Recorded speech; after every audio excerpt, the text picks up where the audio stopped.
la nueva visión del maestro.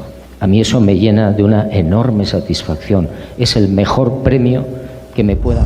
Entrevistas de Juan José Benítez hay cientos, conferencias también, pero siempre hay algo nuevo. Y es que cada vez que escuchamos a Benítez, no importa si habla de caballo de Troya, de Jesús de Nazaret, de Yahvé o de la Virgen María, siempre nos deja con una teoría inesperada, una mirada distinta, un ángulo que nadie había considerado. Eso es lo que lo hace único, su capacidad de abrirnos la mente a otras realidades, ya sea desde la ufología, los misterios del universo o las experiencias más íntimas de su vida. Juan José Benítez logra que lo que ya creíamos conocer se transforme en algo completamente distinto. Por eso hoy quiero compartir contigo esta conferencia, pero no de la manera tradicional. Vamos a analizarla juntos, desmenuzar las ideas, reflexionar sobre lo que hay detrás de cada palabra y sobre todo conectar con ese espíritu de misterio y búsqueda que siempre lo ha acompañado. Porque en el fondo lo que nos trae Benítez no es solo una historia, sino una invitación a cuestionar, a despertar y a no conformarnos con lo que nos han contado. Así que quédate, porque lo que vas a escuchar ahora no es una simple conferencia, es una ventana a lo desconocido. Si es la primera vez que nos ves, te invito a que te suscribas, nos dejes un comentario y nos regales un me gusta. Y si ya formas parte de esta comunidad, gracias por seguir aquí, porque lo que viene, créeme que será todavía más sorprendente. Soy tu amigo Lalo Hernández, estás en Nuevos Estoicos MX, comenzamos. Bueno, no sé si me oyen. Ahora sí. Bien. Yo traía un discurso muy profundo y muy no sé qué sobre Al sur de la razón, sobre lo que ya ha contado Manuel, básicamente de lo importante que es desaprender en la vida. Y bueno, quería contarles una serie de reflexiones y de sentimientos que yo he tenido a la hora de escribir ese libro hace 11 años, cuando yo cumplí 60. Pero cuando he llegado al Hotel Guadalquivir, pues he salido a dar un paseo con Blanca y he llegado a la playa. He visto el Coto de Doñana y entonces he recordado algunas de las muchas investigaciones OVNI que yo he hecho por esta zona y he dicho no. Luego, como va a haber, que es lo que yo quiero y deseo además, un coloquio, y ustedes pueden preguntar lo que quieran sobre el tema que quieran. Bueno, pues luego dejamos para el final, si les parece bien, Al sur de la razón, que es un libro además que yo creo que hay que leer. No hay que hablar de él, porque es realmente para mí difícil. Es decir, los sentimientos se expresan de una manera que ustedes conocen muy bien, no con palabras. Y eso es Al sur de la razón, es puro sentimiento. Entonces, volviendo hacia el hotel, he dicho, bueno, pues sí voy a compartir con ustedes algunos de los casos que yo he investigado aquí, en esta zona, y que me han impactado, y que supongo que algún día los haré públicos. Entiendo que es más lógico, ¿no?, estando donde estoy. Yo recuerdo, no lo he visto por aquí, a un guarda del Coto que se llama José Luis, que vive muy cerca de aquí, y fue el que me levantó la liebre, con el que yo visité el Coto en varias ocasiones, y entonces en una de estas me llevó ante otro guarda mayor que él y me contó lo siguiente. En cierta ocasión yo iba a caballo, me cuenta el guarda, por las dunas del Coto de día, y de repente se presentó a mi derecha una enorme esfera roja, muy baja, a muy baja altura y muy cerca. Entonces me asusté, nos asustamos, me decía el guarda, porque el caballo también se puso como loco, y empezamos a cabalgar a toda pastilla. Y la esfera seguía a nuestra derecha, navegando en absoluto silencio. Entonces el guarda me dijo, bueno, pues como media hora estuve cabalgando, picando las espuelas, el caballo estaba desesperado y yo más todavía, y de repente la esfera esa enorme, roja, se alejó y se fue. Y el caballo se paró. Entonces, ante mi asombro, decía el guarda, el caballo y yo estábamos en el mismo sitio. Habíamos cabalgado por lo menos media hora, puede que más, a todo lo que daba de sí el caballo, espantados. Y sin embargo, estábamos en el mismo lugar. A mí eso me dejó muy perplejo, porque significa que estas criaturas, estos tripulantes, en los que yo por supuesto creo absolutamente, después de 44 años de investigación, claro, esta gente domina el tiempo y el espacio. Y en el caso del guarda del coto con su caballo, yo entiendo quizás que lo que estuvieron controlando es el espacio, que es algo tan difícil de absorber por nuestra mentalidad, ¿no? Es decir, yo al menos tengo muchas dificultades para entender cómo se hace eso. Esto me lleva lógicamente a pensar que estamos ante unas civilizaciones técnicamente muy superiores a nosotros, extraordinariamente avanzadas, de las que no podemos ni imaginar.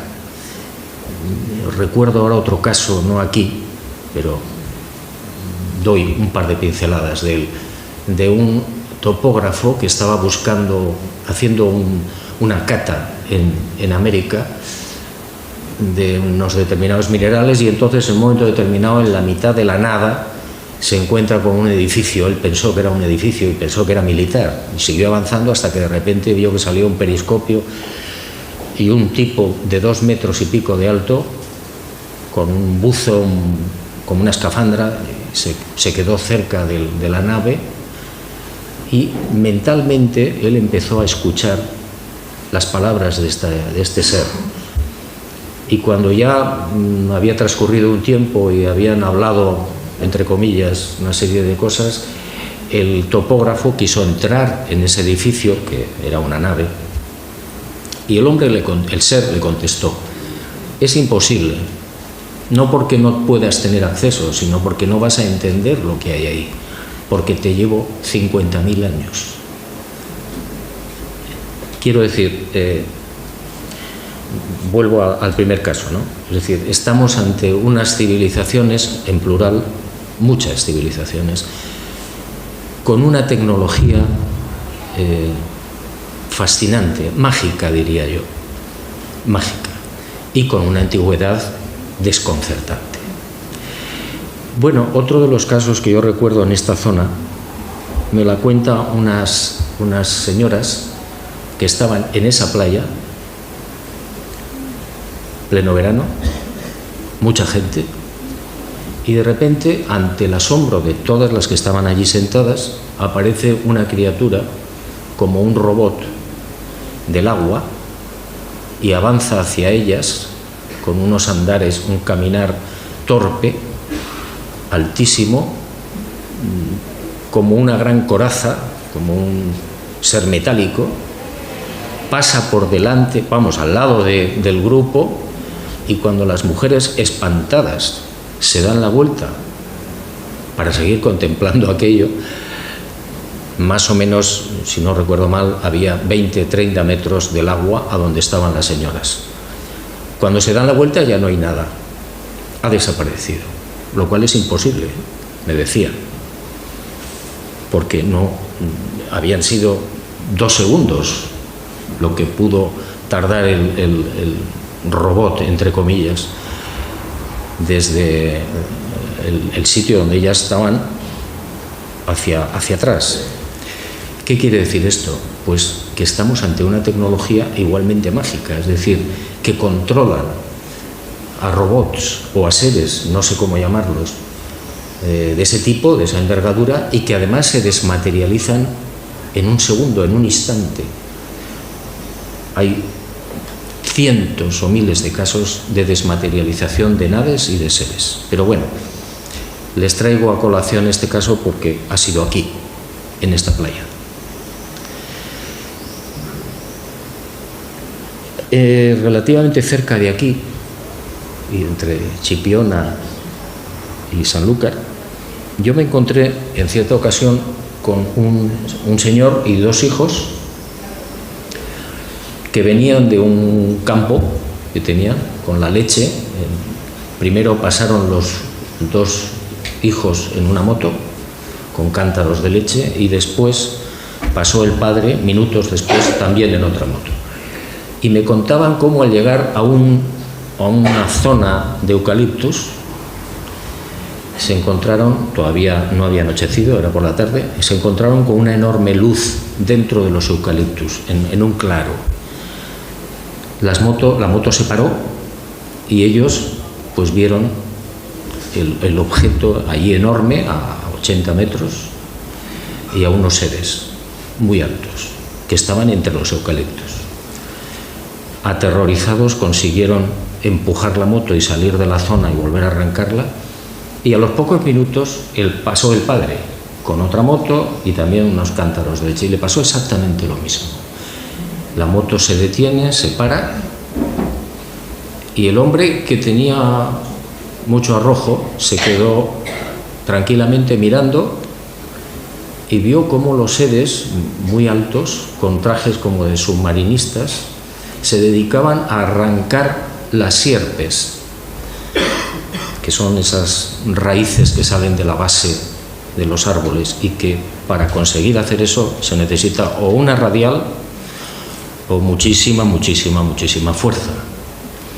Y entonces el hombre me contaba, me decía, bueno, había como 3 o 4 seres, arrancaban las sierpes con una mano y las amontonaban.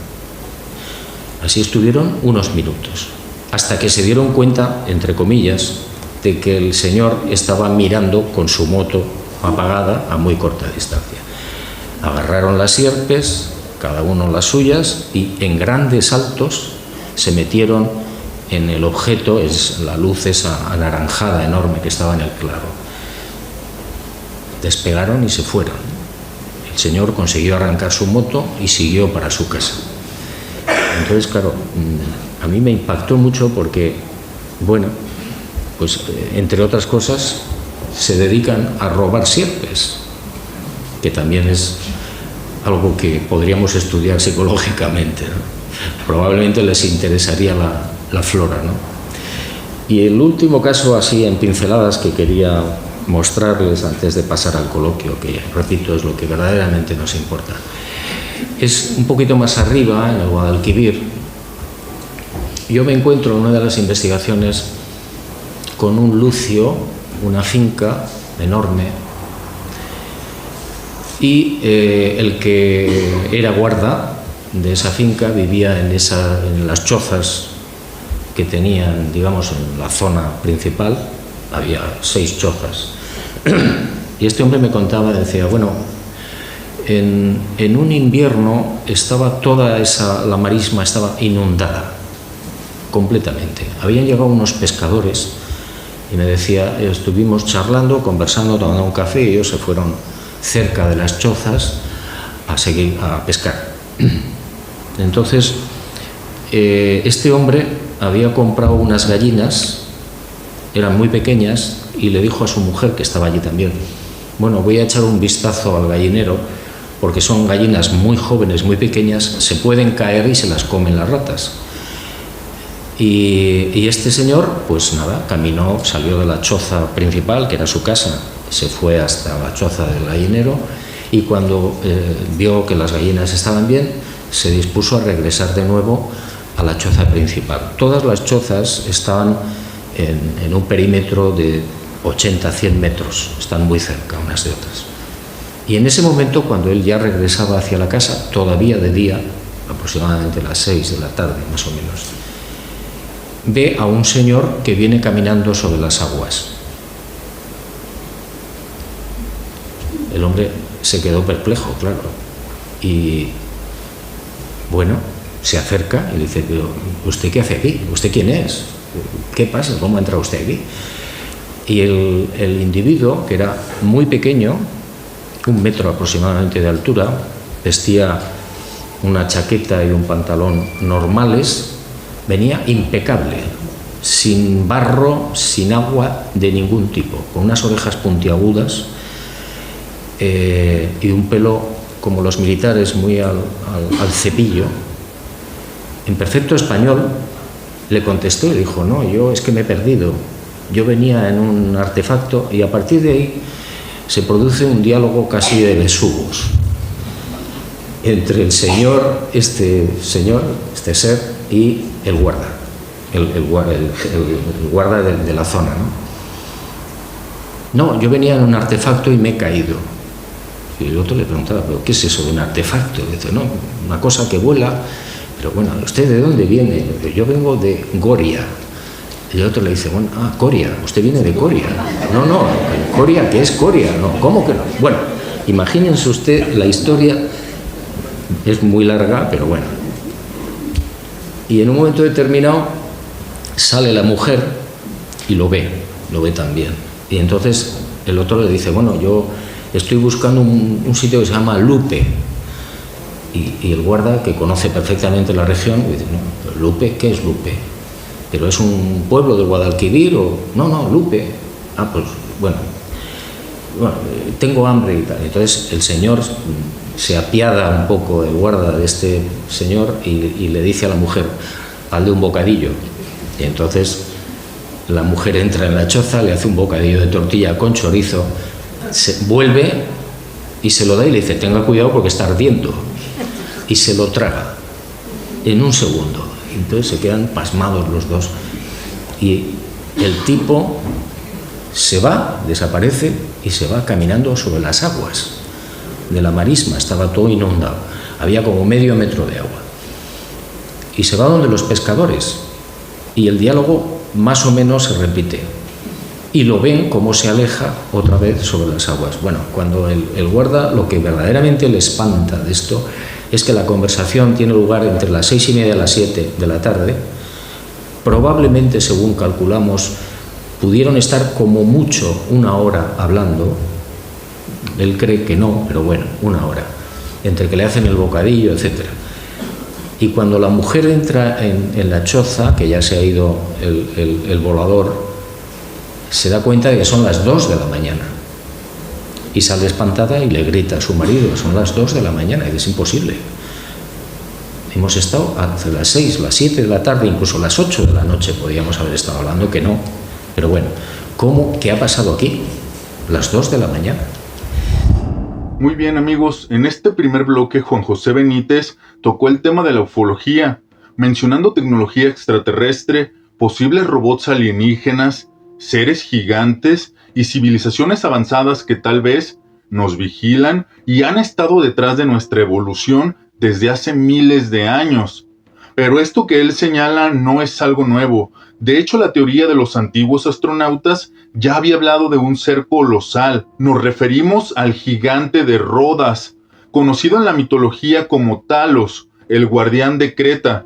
Se decía que era un gigantesco ser de bronce que recorría 3 veces al día las costas de la isla, vigilando que ningún intruso llegara a sus tierras. Los relatos mencionan que lanzaba enormes rocas contra los barcos enemigos y que cuando se enfurecía, su cuerpo se calentaba hasta arder en llamas, abrazando a cualquiera que intentara acercarse. Para la arqueología oficial, Talos es solo una leyenda, pero bajo la óptica de los antiguos astronautas, hablamos de algo mucho más inquietante, algo similar a lo que menciona Juan José Benítez, un auténtico robot creado por los dioses para proteger lo que parecía ser una base o enclave estratégico. Su vena única, sellada con un clavo de bronce, podría no ser otra cosa que un sistema hidráulico o una especie de circuito de energía. ¿Qué mejor forma de describir una máquina avanzada en palabras de hace miles de años? Y aquí es donde entrelazamos lo que menciona Juan José Benítez de los gigantes, porque la presencia de estos seres colosales no solo está en Grecia o Mesopotamia. En México existen decenas de grabaciones en las que se distinguen figuras gigantes caminando en la cima de los cerros. Y esto no es casualidad. Los cerros desde la visión ancestral siempre han sido considerados guardianes de secretos y portales escondidos, algo que aún no comprendemos. En el corazón de México, los cerros esconden grandes enigmas, cuevas inmensas que parecen no tener fin. Una de ellas es la cueva Chevé, en Oaxaca, considerada la más profunda del país, con más de 1500 metros explorados hacia las entrañas de la tierra. Y no olvidemos que en este tipo de cuevas se han encontrado desde artefactos prehispánicos hasta piedras talladas con figuras enigmáticas que muestran lo que parecía ser seres alienígenas, tal como lo documenta Juan José Benítez en su libro La historia oculta de México, donde se mencionan hallazgos que desafían cualquier explicación lógica.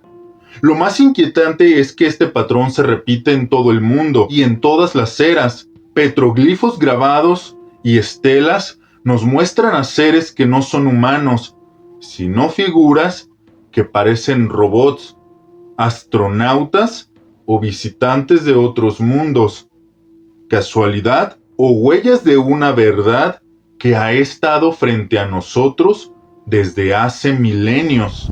Bueno, son pinceladas de casos que, repito, me ha tocado vivir en esta zona. Es una zona súper caliente en el tema OVNI, extraordinariamente interesante y extraordinariamente importante. Y si alguien conoce o ha entrado en el coto y consigue hablar con los guardas o los que han sido guardas, etcétera, se quedará absolutamente maravillado porque es constante.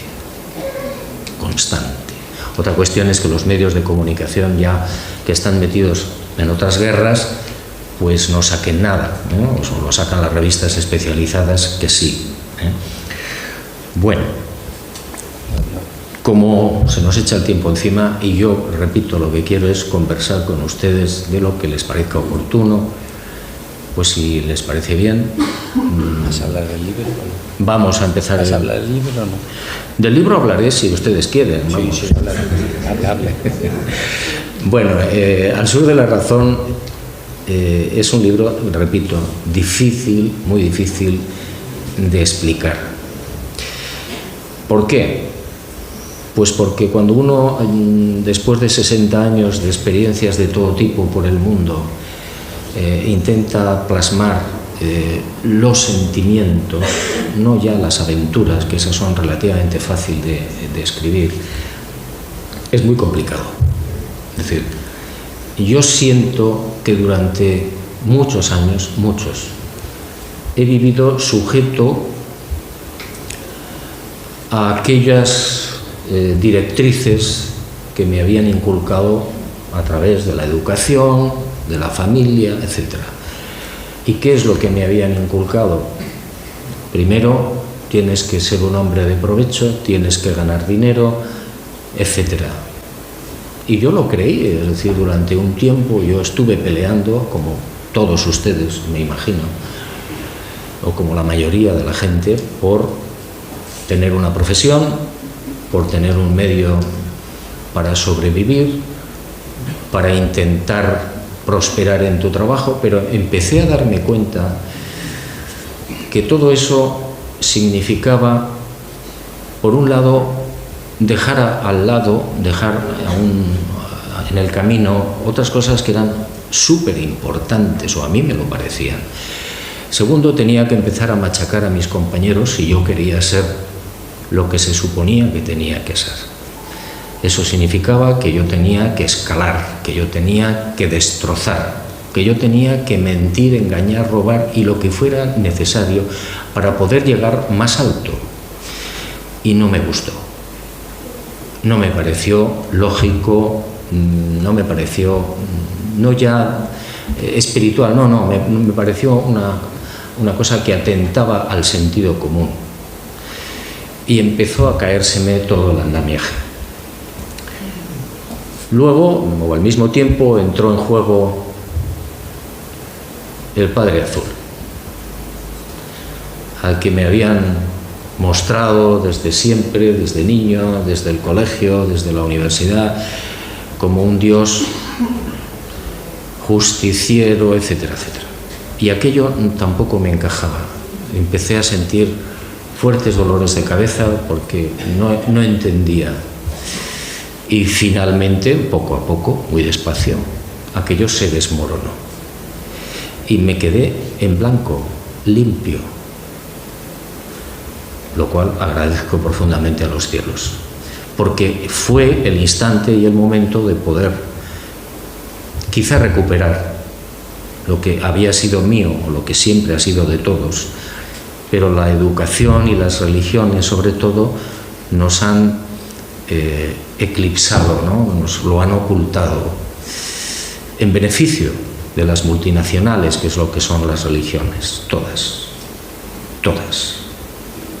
aunque hay gente muy sacrificada y muy buena dentro de todas las religiones, también lo sabemos, pero las instituciones a mí se me cayeron. Y empecé a descubrir lo que decía Manuel, que caramba, un día alguien me toca en el hombro y me dice: es que tú tienes dentro a la divinidad, físicamente, está en tu mente, pero tú no te has dado cuenta.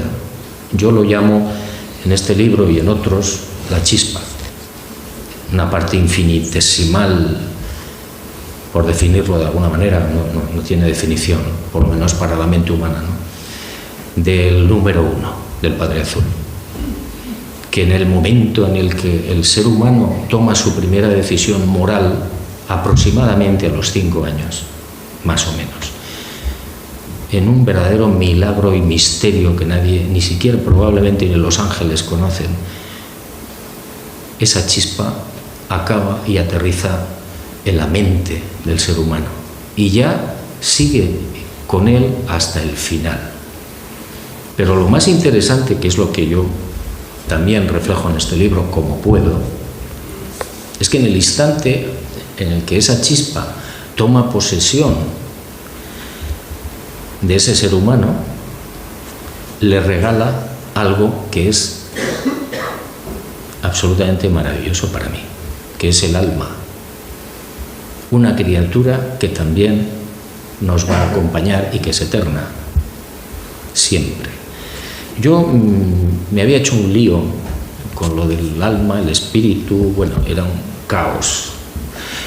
Y a partir de esos momentos en los que se derrumba todo y empiezas a desaprender, es cuando entra en mí el conocimiento de la chispa, del alma, de la inmortalidad, que es una de las cosas más fascinantes con las que yo me he podido tropezar y que también está en el sur de la razón. No podemos imaginar, pero el mayor regalo que se nos ha podido hacer en esta vida es la inmortalidad, es decir, en el momento que alguien te imagina y eres inmortal. Pero no por tu cara bonita, ni porque seas el más alto o la más guapa, no. Es otra de las cosas que habrá que preguntarle al buen Dios cuando lleguemos allí, ¿no? Decir, bueno, a ver, explícame esto. ¿Por qué soy inmortal? Me imagino que la respuesta será muy simple. Porque me da la gana. Porque el amor, que no entendemos aquí, funciona así. Todo esto es lo que yo, y algunas cosas más, es lo que he tratado de transmitir en Al Sur de la Razón. Repito, es muy difícil de plasmar en palabras porque son sentimientos. Es decir, y yo digo, bueno, ¿qué pasa? Bueno, pues que todo eso del poder, el dinero, el norte, todo eso, hay un momento en la vida en el que hay que olvidarse de eso y hay que bajar al sur. ¿A dónde? Al territorio femenino de la intuición. Al final, esa es la lección grande. Hay que olvidarse de la razón, que siempre llega tarde. Y hay que acostumbrarse, yo sé que es muy difícil, a mí me sale fatal, acostumbrarse a ver pasar la intuición, que lo hace de puntillas y en silencio, y pasa una vez. Hay que acostumbrarse a ver qué te dice, o qué dice o qué hace, porque esa es la solución. Es muy complicado, porque la vida nos tiene encasquillados. Salimos a la calle y todos son problemas. Entramos en casa y también. Entramos en nosotros mismos y también. Bueno, pues lo que hay que empezar es a tener sentido común y decir, señores, voy a empezar a desaprender desde hoy. ¿Por qué? Porque es la única manera de llegar a algún tipo de conclusión sana. ¿Por qué estoy aquí? ¿Quién soy? ¿Y a dónde voy? Que no te lo explican ni los políticos, ni la televisión, ni la economía, no. Eso es un raciocinio y es una deducción personal. Y se necesita tiempo. Fíjense, yo 60 años. ¿He perdido ese tiempo? No, por supuesto. Nadie pierde el tiempo. Todo está, desde mi punto de vista, magistralmente organizado, minuciosamente diseñado, para que cada uno viva las experiencias y las cadenas de experiencia que ha considerado oportuno que debe vivir. Buenas y malas y malísimas y regulares. Por eso, al final, y otra de las conclusiones que yo digo aquí es, no pierdan ustedes el tiempo levantando el puño contra Dios, ni contra los cielos, porque es como responsabilizar a Dios de la lluvia. Pues mire usted, va a ser que no. En definitiva, Al sur de la razón es un libro en el que yo he dejado lo poquito que sabía, está aquí. Y ojalá les sirva a todos ustedes. No tiene por qué ser mañana, pero a lo mejor un día, sentados en algún sitio o caminando, se dan cuenta de una frase que había aquí, que no son mías. Yo no soy más que el de Segur. Le dan el paquete y llega a la puerta y dice, fulano, sí, firme aquí. Punto. No se confundan. Entiendo que hay un hilo maravilloso en mi caso y en el de todos ustedes. Lo que pasa es que muchas veces lo apagamos. Yo ahora que algo sé, no mucho, pues me doy cuenta que el no wifi me mata, ¿no? Bien, lo que quiero decir con esto en definitiva es filtren todo, no crean nada, y menos a mí. Bueno, y ahora vamos a pasar a lo interesante, por favor. Venga, preguntas.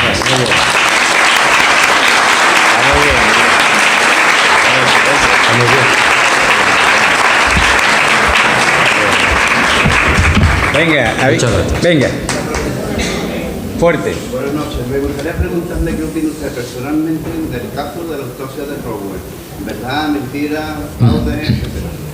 Preguntan para un poco lo que es. Sí, para el que no haya escuchado, ¿qué opinaba sobre el caso de la autopsia de Roswell? Bueno, el muñeco es falso. Todo lo que se dijo sobre la autopsia, etcétera, es mentira, eso es falso, es una intoxicación. Roswell es cierto, es decir, en el año 47 se estrella una nave en Nuevo México, Estados Unidos,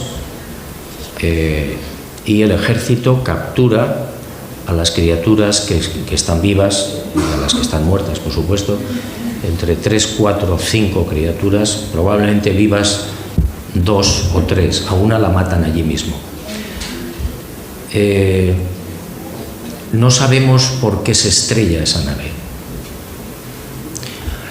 Lo que sí es auténtico es que, si ustedes quizás, no sé si lo recordarán, se dio entre los documentales que se dio en aquel momento de la autopsia famosa de Roswell, que es una intoxicación pura y dura, porque había mucha presión en esos momentos en Estados Unidos para que los militares norteamericanos abrieran sus archivos y dijeran la verdad sobre Roswell. Entonces, ¿qué es la mejor manera de desinflar el globo? Pues sacar algo falso, con lo cual se vino abajo todo. Pero en uno de los documentales aparece unos planos muy rápidos donde se ven una banda de metal con unos símbolos y unas manos puestas. Yo creo que esos símbolos sí son de la nave de Roswell, es decir, eso sí era auténtico. Y le voy a decir por qué. Esos símbolos son o muy parecidos al bereber antiguo. El bereber antiguo, que ahora se llama tifinagh, es el bereber moderno que se habla en el norte de África y que está en las pinturas rupestres de muchos lugares, por ejemplo de Argelia, del Tassili, en el desierto. ¿Qué pasa? Pues que yo me llevé unos de esos símbolos al desierto en una ocasión, plastificados sin decir nada a nadie, y se lo enseñé a los tuaregs, a la gente del desierto que me acompañaba. Y ante mi sorpresa, entre ellos se pusieron a traducir los símbolos de la nave de Roswell, y es una oración. Pudieron traducirla rápidamente y todos coincidieron. Y es una oración supuestamente dirigida a Dios. En esos momentos yo estaba en una zona de Argelia que se llama el Wadi Yerat, perdido en la nada. Ya había oscurecido y yo estaba con los tuaregs y el guía y el traductor que estaba haciendo la traducción del bereber. Y en ese momento en el cielo apareció un objeto, una luz fascinante, muy baja, 80-100 metros, blanca, en silencio. Y yo agarré una linterna y cuando estaba en la vertical nuestra le hice 5 señales y en ese momento ¡plum!, desapareció, se apagó. Yo me quedé muy impresionado porque en ese instante me estaban traduciendo lo de Roswell.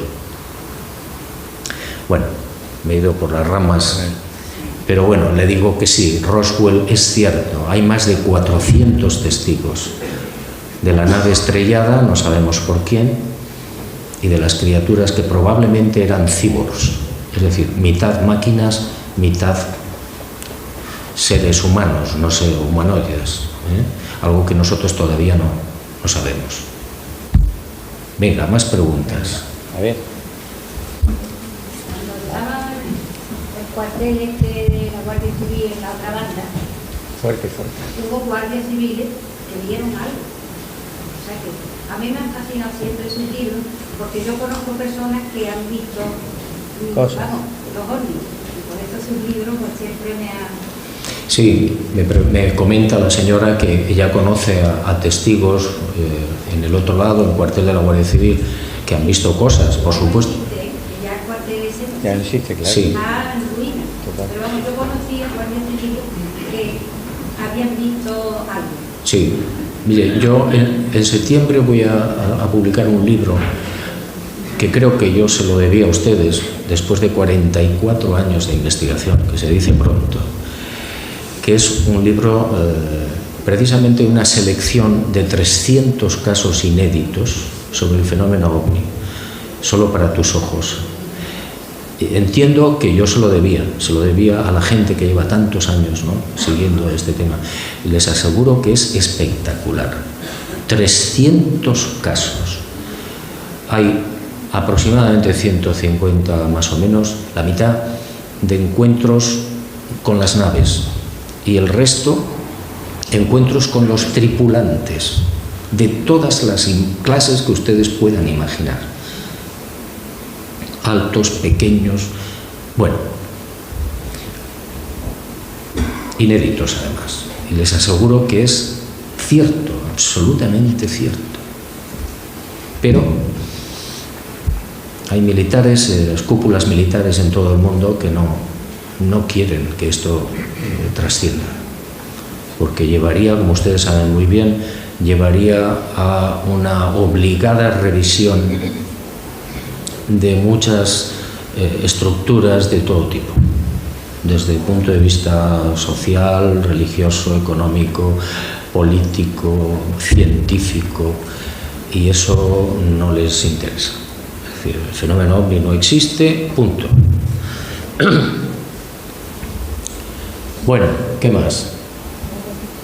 En la línea que usted habla del reino de Dios que está dentro de nosotros, que Dios está dentro de nosotros, ¿esto usted le equipara o la igual usted a la de San Agustín? ¿Perdón? ¿A San Agustín?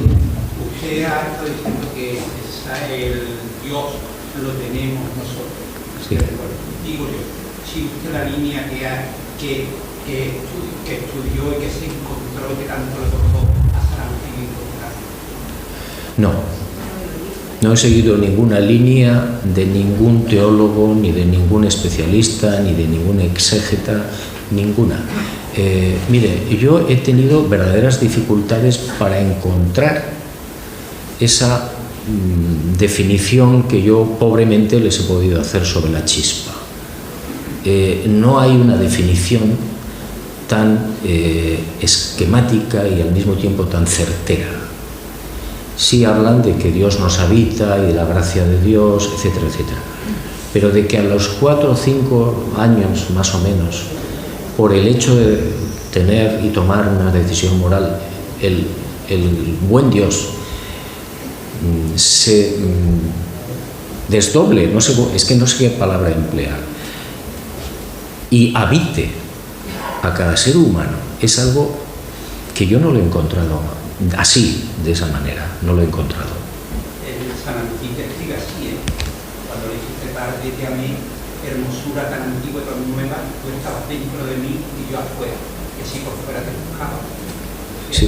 Sí, pero no me está diciendo que Dios se fracciona. Está utilizando un lenguaje muy poético, maravilloso. Él lo encuentra, que se lo encuentra dentro de él. Él lo encuentra, no sé si es una fracción o entero. Eso es la fe, ¿no? Probablemente estamos hablando de lo mismo. Claro. Pero vamos, yo no lo conocía, no lo sabía. Luego allí, pero no son de Esta es una pregunta, yo creo que me va a decir que no. En todo este periodo que se ha llevado de investigación, ¿ha llegado usted a alguna conclusión de cómo puede ser el posible traslado? traslado del espacio, ¿no? Traslado de las naves en el espacio. Sí. Sí, esa es la gran incógnita, o una de ellas, una de las grandes incógnitas. Mire, yo no tengo ni idea de cómo lo hacen, pero estudiando, examinando, pensando, reflexionando sobre cómo los ven y de repente desaparecen, se aniquilan. No es que se larguen y se vayan y desaparecen, que también, sino que de repente el testigo o los testigos están viendo la nave aquí y una centésima de segundo después ya no está. O a los tripulantes. Pasa exactamente igual. ¿Eso a dónde nos lleva? Solamente yo he podido acceder a una posible explicación. Controlan las dimensiones. Eso es algo que nosotros... Mire, la física cuántica está empezando desde hace muy poco tiempo a intuir que haya más dimensiones no es ninguna tontería. Y el teletransporte cuántico está siendo estudiado muy a fondo. Entonces, bueno, están dando los primeros pasos para esa posible explicación que seguramente es así y más compleja todavía. Es decir, porque eso nos llevaría además al salto de los saltos. Es decir, cuando uno muere, ¿qué pasa? Yo entiendo que uno salta a otro lugar, quizás a una de esas dimensiones que nosotros técnicamente todavía no podemos, no tenemos acceso, ¿no? Mire, yo tenía una abuela que era contrabandista en Barbate, y aquella mujer era maravillosa. Le traían el café y las medias de cristal y no sé qué de Gibraltar, y la mujer se recorría todo Barbate. Al primer sitio donde iba siempre era el cuartel de la Guardia Civil. Bueno, lo que iba. Yo a mi abuela, que murió en el 67, yo no le hubiera podido explicar qué es un móvil, ni yo lo entiendo. O sea, yo no tengo ni idea. Yo manejo el móvil, pues bueno, sea marcar el número y recibir la llamada, pero no me pregunten qué más hay que hacer. Bueno, pero ¿cómo le explico yo a mi abuela que yo podía hablar con Australia en tiempo real? No me hubiera creído. Y ya si nos vamos a Napoleón, ni le cuento. Si nos vamos a Cristóbal Colón, pues fíjese, a ver qué me está usted contando, me diría el almirante. Así que usted sale de Sevilla por el aire y llega al Caribe en 8 horas y media. Vamos, anda. Vamos, anda. Seguro. Bueno, quiero decir, no sabemos nada. No sabemos nada. La tecnología que esgrimen estos seres cuando los testigos nos cuentan lo que han visto es espectacular. Desde la luz sólida, que nosotros todavía no hemos llegado a ella, que la utilizan para todo, para hacer una escalera que sale de la nave al suelo, y cuando bajan, la luz sólida desaparece. ¿Ustedes imaginan la revolución que será el día que los científicos sepan controlar la luz sólida y usted se pueda llevar a su casa 8 kilos de luz sólida que la va a utilizar como le dé la gana y no tenga que depender de la sevillana? O que usted haga ropa de luz y cuando usted se cansa le da la computadora y la ropa desaparece. No tiene que planchar, no tiene que lavar. Las autopistas pueden ser de luz. Si usted se equivoca en el trazado, usted quita con la computadora la luz, la autopista que es de luz, y la pasa a otro sitio, etcétera, etcétera, etcétera. Todo eso está en el fenómeno ovni. Todo. Y muchísimas más cosas que no entendemos. Entonces lo de las dimensiones es como, creo, como un juego de niños, ¿no? Lo que pasa es que nosotros hemos llegado donde hemos llegado y no es poco, porque yo me imagino la cara de Pedrito, el famoso Pedrito del grupo de Jesús de Nazaret, que le ponen delante de una pantalla de rayos X y le miran las costillas, le miran todo, pero ¿cómo? ¿Sin matarme me estás viendo el esqueleto? Eso es imposible. Han pasado 2000 años. Nos queda todo por ver.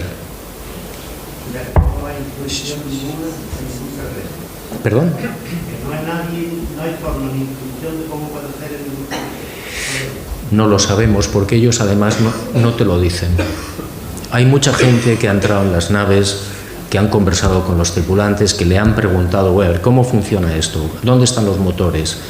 Y lo más que ha conseguido el ingeniero, me estoy acordando ahora en Sudáfrica, que pudo entrar en una nave y estar hablando en inglés con el tripulante, había varios, dice, mira, esto es un sistema que funciona con un fluido muy pesado a la velocidad de la luz. Y este maravilloso ingeniero se pasó el resto de su vida intentando fabricar el sistema y no pudo. Entonces yo creo que te dan la información, pero o te la dan mal o te la dan con cuentagotas o no te la dan. Pero eso no es un capricho de esta gente. Cuando estudias el fenómeno en serio y en profundidad y todos los días, te das cuenta de que hay una especie de normativa. Es decir, ¿por qué no bajan en la plaza tal públicamente con todas las cámaras de televisión? Porque está prohibido. Con razón. Repito, porque si bajaran públicamente tendríamos que revisarlo todo. Y el peor favor sería para nosotros, como nosotros hicimos en América, ¿ustedes se acuerdan?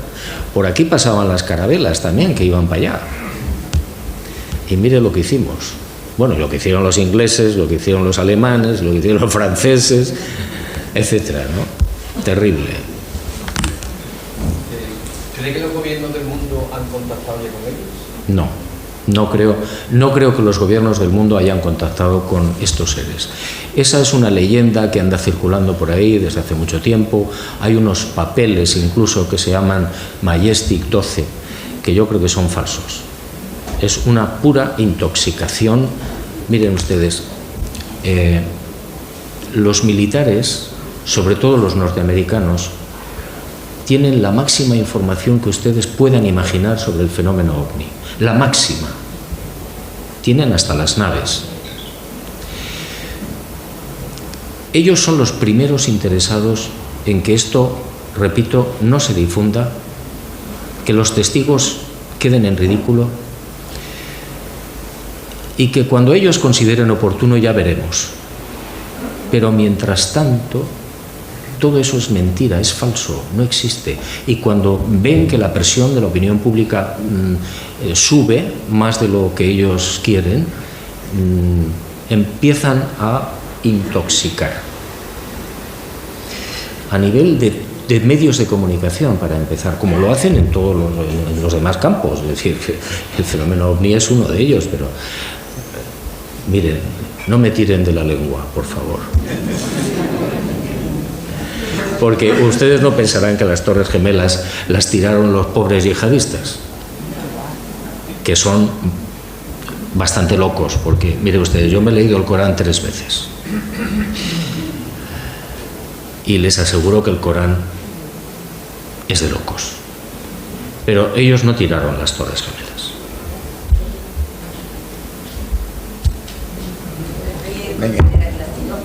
Con la introducción que ha hecho veo que tiene bastante material para escribir. Perdona, las tiraron ellos. Sigue.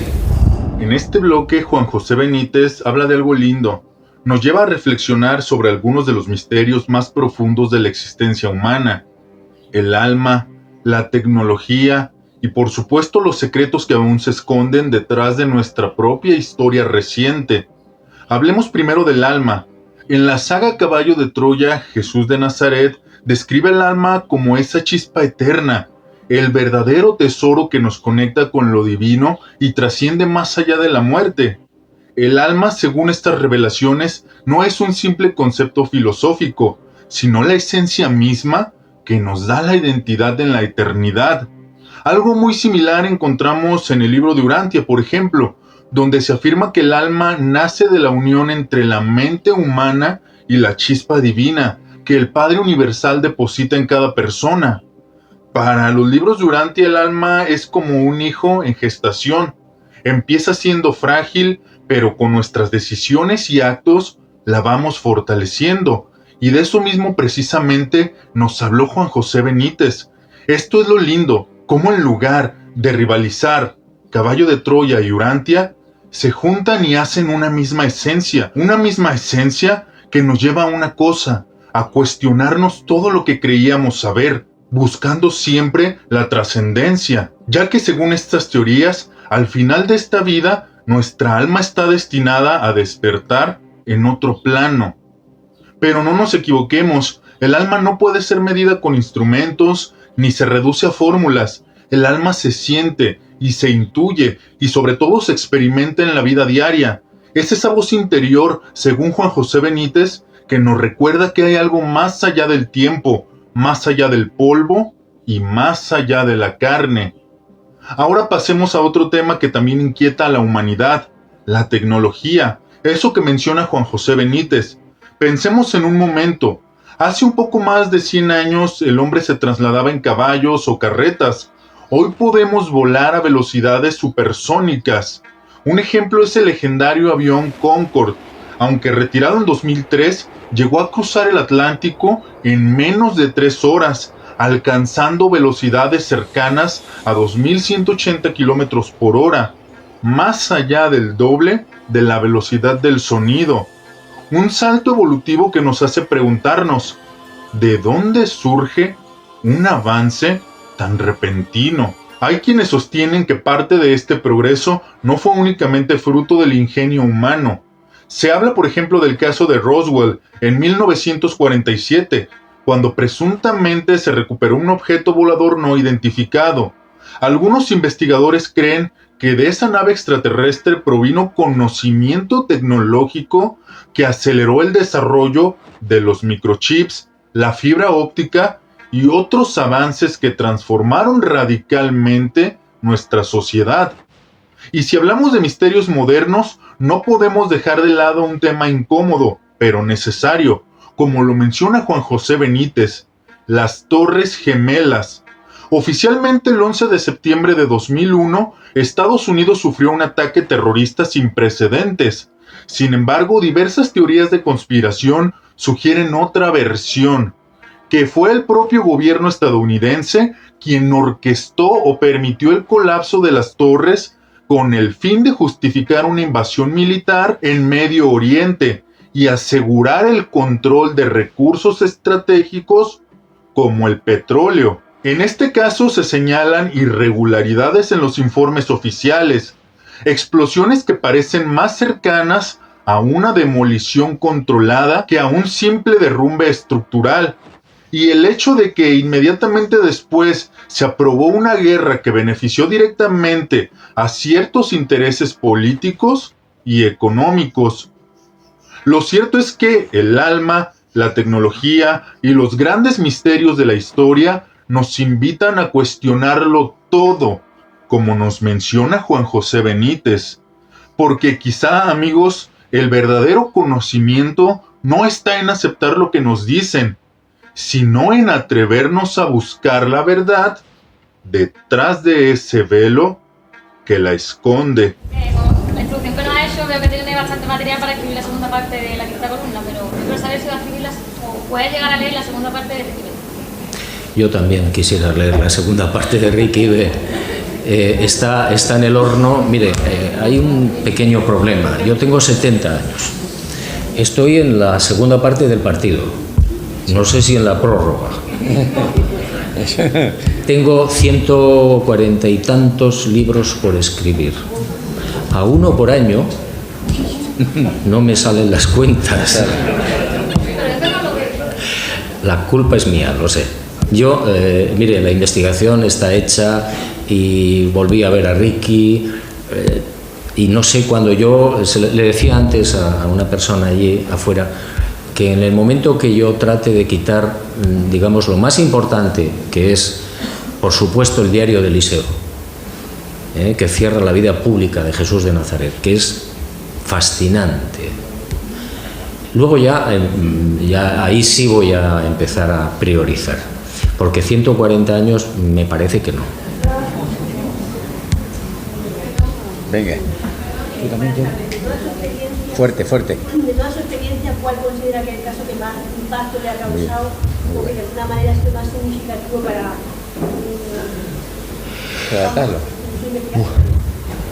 Mire, eso es como si usted me dice, a ver, me pregunta por el caso más significativo, ¿no?, que yo haya podido encontrar. Sanlúcar me han dicho que tiene 60.000 habitantes. 67. Puede haber 30.000 mujeres guapas. O más. Pues yo no puedo elegir entre 30.000. Mire, no sé, hay todos los casos que son auténticos son buenos. Todos. Hay algunos que son más complejos, donde hay más testigos, donde pasan más cosas. Y yo estoy siempre recordando, porque yo sé que los militares, los pilotos de combate, son gente muy admirable y muy preparada. Entonces yo recuerdo siempre un caso de un piloto español de combate que ya se retiró de general, y este señor el 17 de noviembre del 79 salió de la base de Los Llanos en Albacete con un F-1, porque los radares estaban viendo, entre comillas, un objeto encima de la zona de Motril. Y el hombre, que me lo contó 14.000 veces, salió con su F-1, no veía nada, los radaristas le estaban diciendo, está en la cuadrícula tal, aquí no hay nada, pues está ahí, está quieto, está fijo.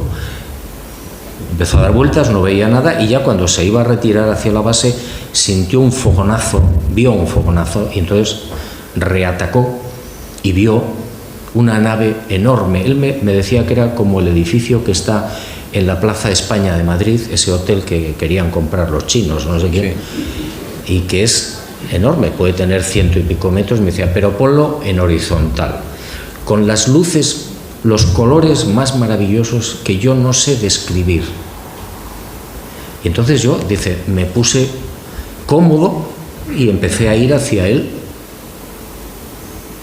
y no lo alcanzaba. Me puse supersónico y no lo alcanzaba. Y los radares me decían, está quieto, no se mueve. Pero ¿cómo es posible si yo estoy supersónico? Hasta que ya al final se le empezó a agotar el combustible, no tuvo más remedio que regresar. Y cuando estaba volviendo, entraron unas voces en el casco de unos niños, o voces de niños, que le preguntaban en español, ¿cómo te llamas? ¿Por qué te vas? ¿Qué haces? El otro, el piloto, ya muy mosca, pues pensó que era alguien que le estaba gastando una broma, o bien en Madrid, en Torrejón, o qué sé yo, no sé, algún barco o alguien, y apagó los 2 canales de guardia que llevan los cazas, y seguía entrando en el casco las voces, y ahí es donde dice, ya ahí me cojoné, porque ya supe que no era nadie, porque yo había apagado los 2 canales de guardia. Y ya cuando llegó a la base, se fue al barracón para preparar el informe, y entonces entran los de mantenimiento, y de noche ya, y le dicen, mi comandante, ¿qué ha pasado? ¿Qué le ha pasado al avión? El avión, nada. Venga usted. Se fue a la pista y tenía en los cazas lo que llaman el puro, que es la parte larga del avión, tiene unos remaches que son así. Bueno, habían saltado casi 100 remaches. El avión no se había desencuadernado por milagro. Para que eso se produzca, me decía el piloto, tienes que hacer unos virajes muy intensos con muchas Gs. Y tampoco, porque están preparados para eso, pero bueno, podría ser que... Y no hice ningún viraje, al contrario, fue todo muy suave. Hice un viraje cuando ya me volvía muy normal, no fue nada estridente, y sin embargo faltaban unos 100 remaches. Y las antenas del avión, en la cola, estaban desenroscadas. Bueno, inmediatamente llegaron no se sabe quién, y el libro de mantenimiento del avión ese día no existió, no hubo vuelo, no se sabe qué pasó. Ese es un caso que a mí me parece muy completo, porque lo están viendo los radares en tierra. El piloto, que es un hombre súper experimentado, luego tuvo problemas durante un año porque no podía ir a casa de ningún amigo, porque cada vez que tocaba un vaso estallaba. Entraba en el avión con guantes, porque todos los instrumentos se volvían locos. Y la mujer estaba desesperada, porque cada vez que tomaba una jarra de cerveza, adiós jarra, ¿no? Eso ha pasado también muchas veces. Entonces, me parece un caso, por la calidad del testigo, extraordinario. Él no creía en ovnis en absoluto, vamos. Le tocó porque estaba de noche, estaba de guardia, y entonces salió y punto, ¿no? Pero vamos.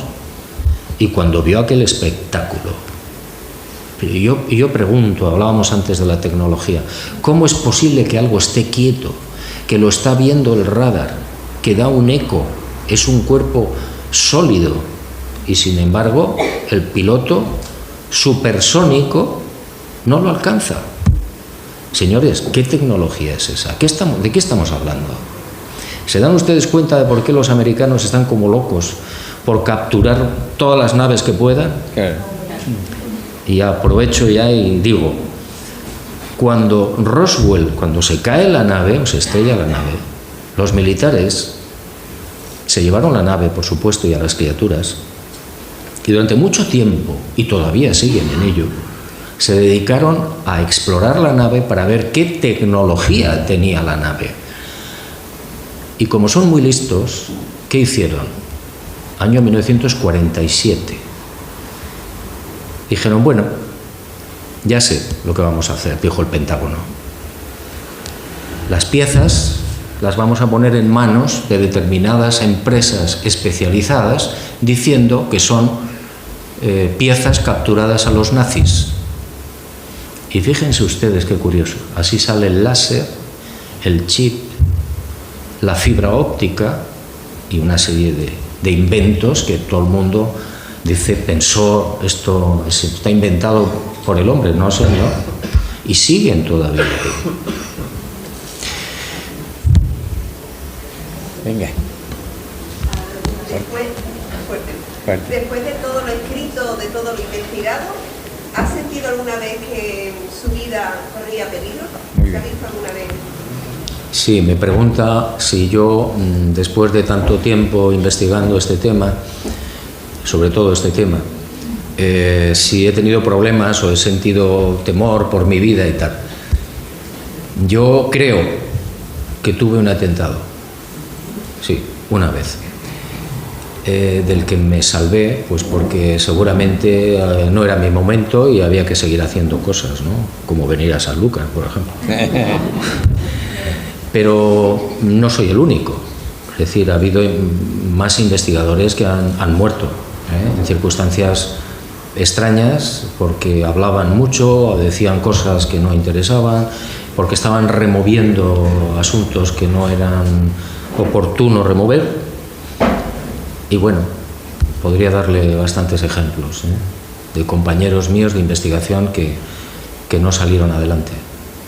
Mire, hoy es muy fácil además inocularle a alguien un cáncer o una clamidia que entra en el sistema, en el riego sanguíneo, y de repente te produce una aterosclerosis y te mueres de un infarto. Y la gente dice, anda, se murió de un infarto.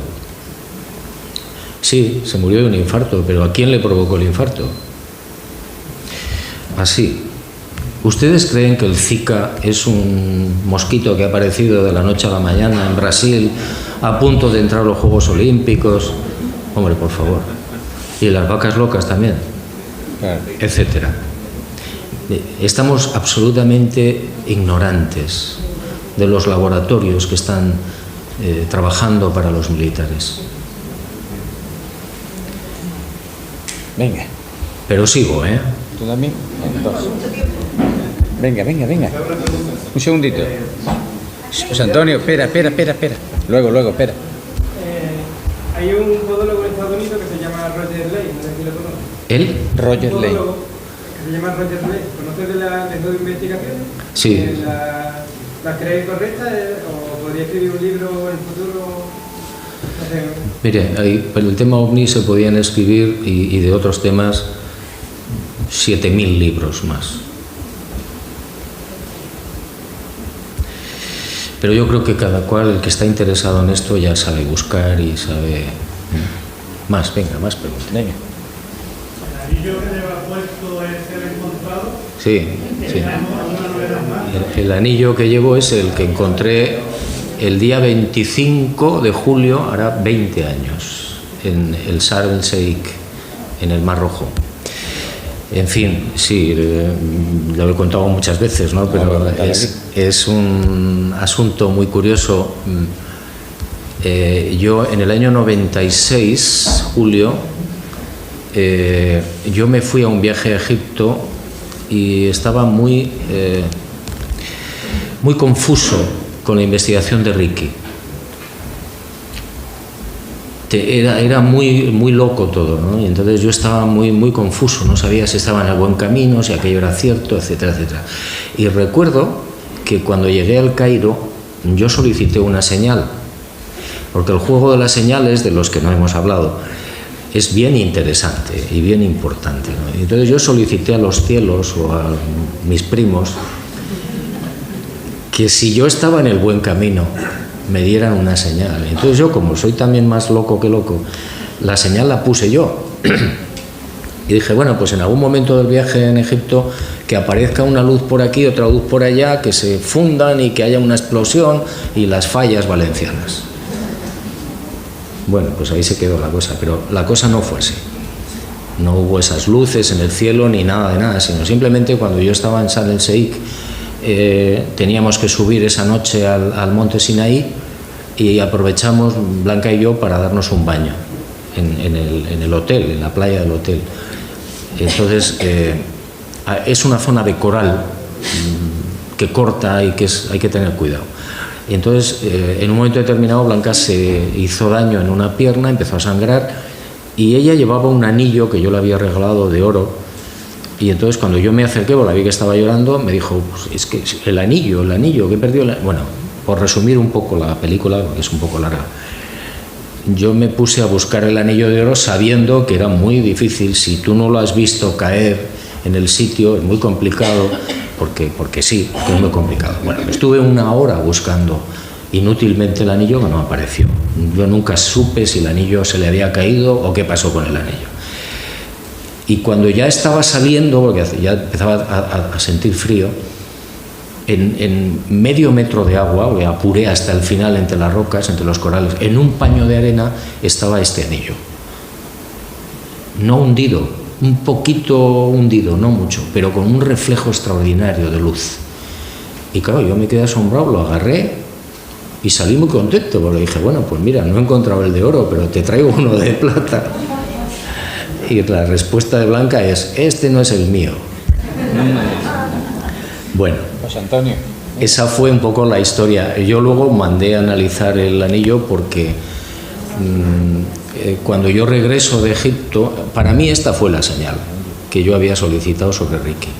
Cuando yo regreso a España me encuentro con que esto fue el 25 de julio. Bueno, pues el 16 de julio un señor, un paisano ya jubilado en Jaén, en Los Villares, a las 12 de la mañana iba con su perro y de repente vio en las afueras del pueblo una nave posada en el suelo y 3 tipos, 2 mujeres si no recuerdo mal y un hombre, que le están mirando y le lanzan una luz que cae a sus pies.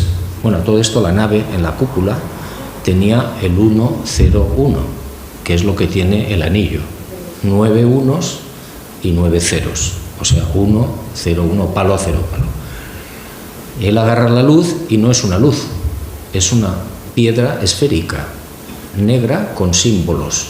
Entre los símbolos está 1, 0, 1. Claro, yo me puse a investigar inmediatamente el asunto, el anillo, y este anillo tiene unas características, según los científicos que lo miraron, muy extraña. Una de ellas, y es que tiene luz, pero no se ve.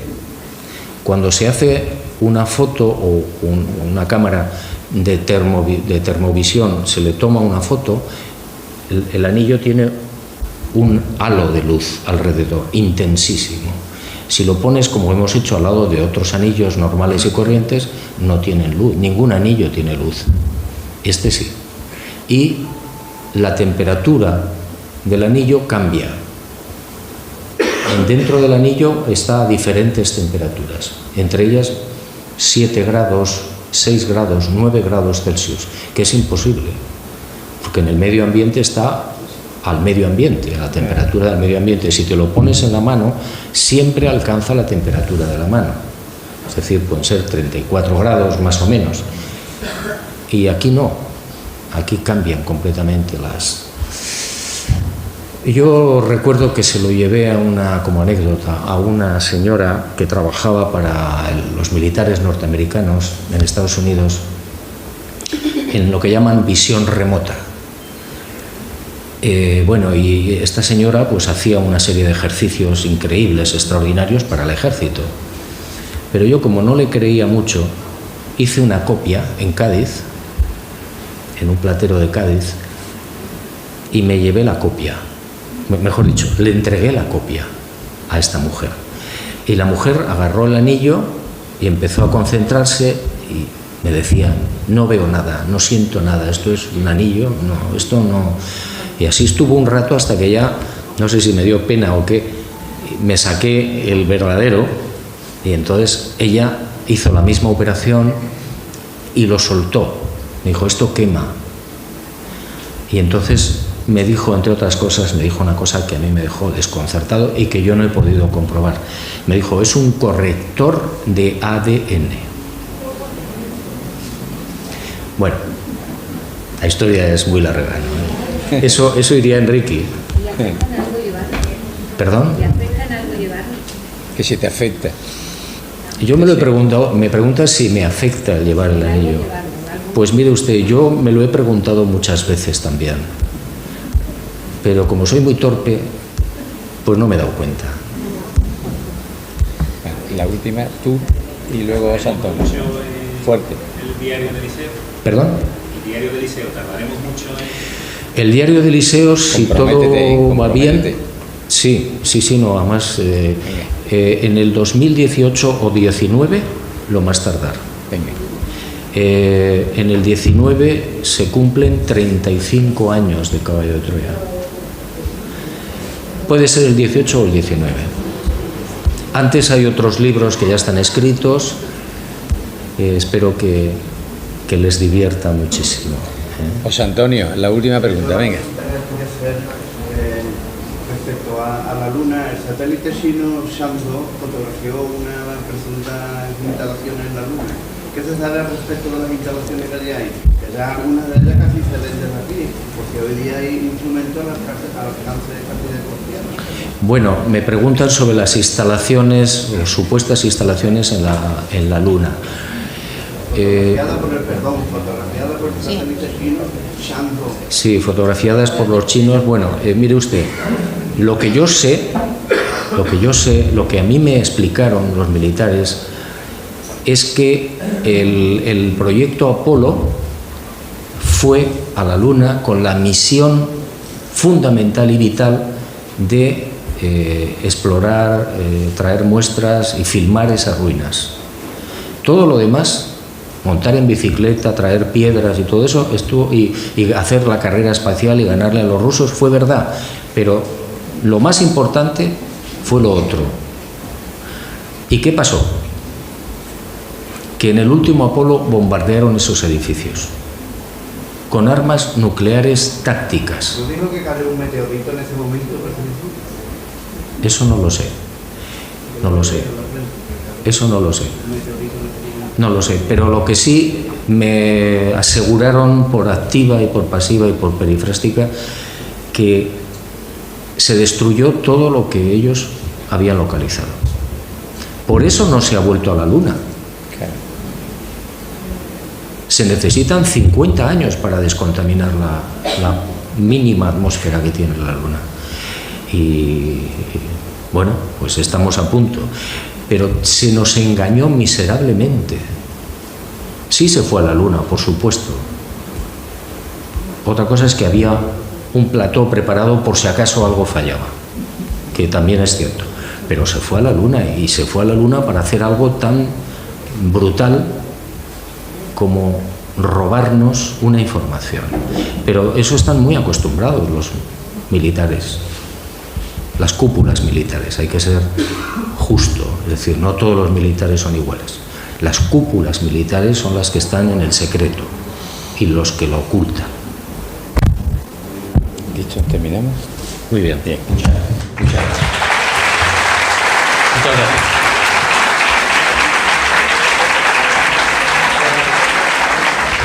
Y ahora, la pregunta es, ¿a ti qué te pareció todo esto que mencionó Juan José Benítez? ¿Qué opinas del diario de Eliseo, que nos muestra a un Jesús de Nazaret más humano, más real, pero completamente distinto al que nos han vendido durante siglos. Si esto fuera verdad, ¿cómo cambiaría tu visión de la historia sagrada? ¿Y qué decir de los ovnis, capaces de burlar radares y acompañar aviones militares? No olvidemos el caso de la Fuerza Aérea Mexicana en 2004, cuando los propios pilotos reconocieron haber sido rodeados por objetos imposibles. ¿Crees que estas presencias son meros observadores o están moviendo los hilos desde hace tiempo? En cuanto a los virus creados en laboratorio, ¿no te resulta sospechoso que virus como el Zika, las vacas locas o incluso pandemias recientes siempre aparezcan de pronto, como si alguien las hubiera liberado? Muchos expertos ya advierten que el futuro podría traer virus diseñados con precisión genética, capaces de atacar grupos específicos de personas. ¿Te parece exagerado? ¿O crees que ya estamos viviendo esos experimentos? El anillo místico de Juan José Benítez, con su simbología parecida al código binario, nos recuerda que todo puede estar escrito en lenguaje oculto. ¿Te suena a casualidad o a mensaje de inteligencias superiores? Y cuando hablamos de la luna, entramos en un terreno todavía más perturbador. Teorías de bases extraterrestres, anomalías que la NASA nunca explica y rumores de explosiones nucleares en las misiones Apolo. ¿De verdad es solo un satélite inerte o un punto de vigilancia desde el que nos observan? Así que te repito, ¿cómo te cayeron estas noticias? ¿Qué opinas de todo esto? Te invito a dejarlo en los comentarios, porque lo que para algunos es una simple conspiración, para otros es una verdad que se está revelando poco a poco. Tienes enfermedades donde tienes un cuerpo físico diferente. No hay palabras para describir lo que hay después. No hay palabras. Bueno, lo que yo sé es que eso se conserva. Es decir, cuando tú te mueras, cuando pases al otro lado, cuando vuelvas a casa, ahí está tu familia que ha fallecido, ¿no? Bueno, esa es una de las experiencias. Otra es la materia, la imperfección. ¿Qué hay detrás de las sombras? ¿Qué secretos nos oculta el universo? En este mundo de misterios y teorías hay quienes buscan respuestas en lo desconocido. La figura de Juan José Benítez es especialmente fascinante, ya que su trabajo ha generado tanto admiración como controversia. Pero dime, ¿tienes una opinión sobre sus teorías?